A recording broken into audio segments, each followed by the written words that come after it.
Yeah, it's really like, in the Russian crisis in the late 90s.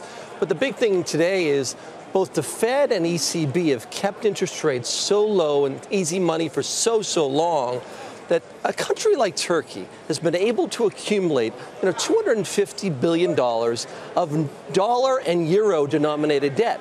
So every 1% move lower in the lira is like a 5 billion lira interest coverage problem. So in other words, when you have that much dollar denominated debt, it's lights out. I mean, literally, there's no way that the country can come out of this.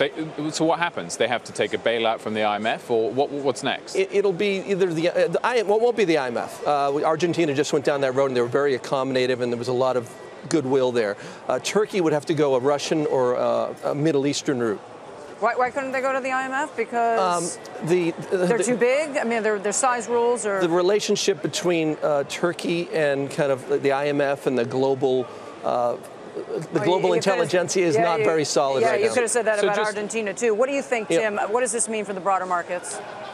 Well, the big test will be next week to see if the markets can shrug off this. For the first 4 days of the week, the markets were pretty much left to trade on their own. It was a very light week for macro data, and there were very few high-profile corporate earnings, and stocks were doing very, very well. We were within a whisker of all-time highs on many of the major averages.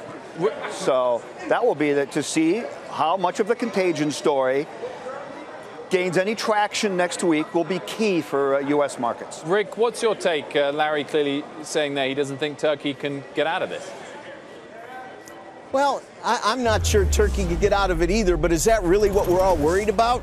No, I think that what we're really all worried about is how it affects the big markets, specifically the U.S. market. And I think Larry is absolutely correct. The unintended consequences of bad policy lasting too long from the world's central banks, as it comes off, or it's purportedly starting to come off, it's going to magnify every crack like a powerful microscope. And I don't see any way around that. But in the bigger picture, it doesn't really feel like '98 to me. It doesn't feel like any of those markets, because back then, we wouldn't have had the luxury to discuss how this crisis was going to turn out, because it was happening in the immediacy of the moment. And I think computer trading, to some extent, I know that it can be a liquidity buster, but I think it makes the pieces relocate and recalibrate much faster. So I think what we see now and today may have been the worst case scenario. What does it mean next? I would think the category I would be thinking about most is capital deployment. Emerging markets looked great for all the reasons Larry said,